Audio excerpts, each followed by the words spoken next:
While StellarBlade has created a huge hype, a big question exists: is it really worth it? In this video, I'll share my personal points about how good or bad I found this to be. So, without further ado, let's get into it.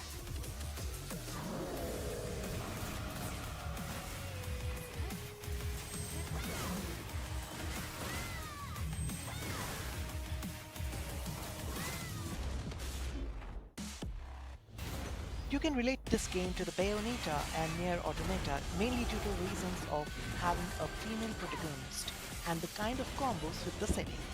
The story is set in a post-apocalyptic Earth, which is adapted to various monsters, including the Alpha Netiba, the very reason our protagonist Eve arrives to Earth along with her remaining cadets.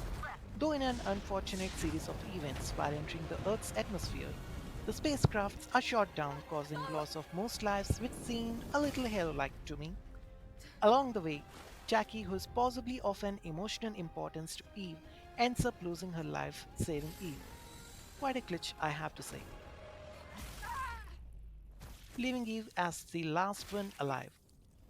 She gets rescued by a complete stranger who then cooperates and shares his knowledge to hunt down the monsters to get it, with many more twists to the story in upcoming plots. And so, Eve sets out on a hunting mission to accomplish her original objective for coming to Earth.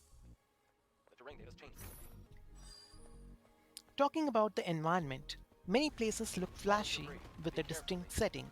However, this particular area left a bad taste for me because of the extremely dull colors and lack of life. While I realize it's a post apocalyptic Earth and all, still it doesn't hurt to have a little bit more color.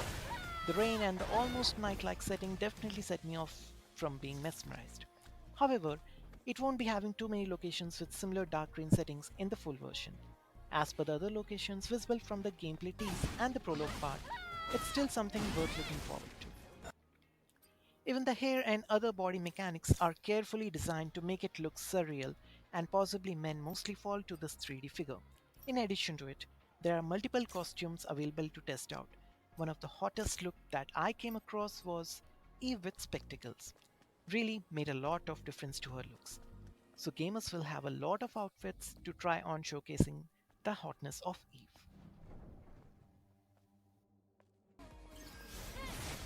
The hack and slash mechanics look great, including the special attack effects. The game heavily depends on players' ability to avoid damage either by dodge or parry, otherwise even the most regular common enemies have the potential power to kill Eve within a few hits. Background music is an added advantage which makes the battle more engaging. There are light attacks and heavy attacks which can be chained and used as combo, and Eve ends up reminding Shadi from Prince of Persia, the warrior within. Pretty unsettling for me. However, the window provided for doing a perfect dodge or a perfect parry is very small as compared to other games. Usually I never found doing a perfect dodge as hard as here because I was constantly missing the time.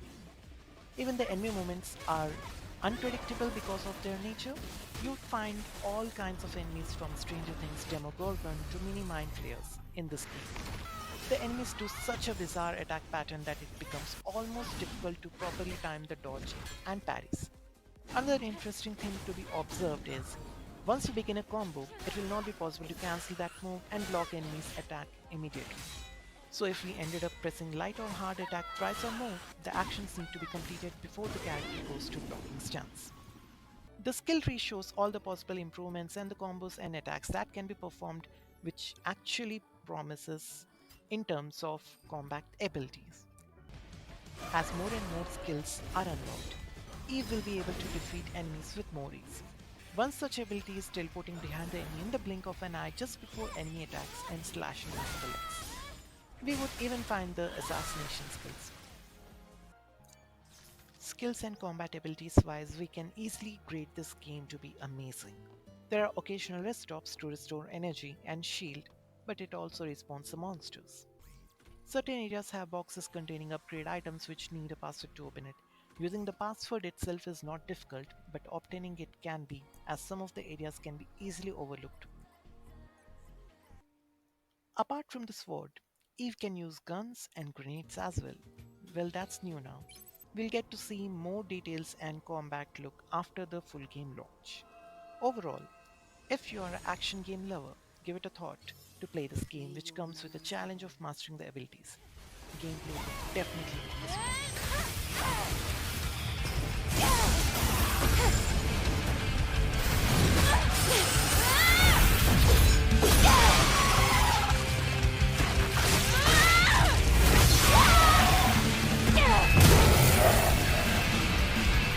I can see the space center over there. This is the turret's motion sensor. What do we do now? The drone is different. Yes, this is no longer the drone you knew.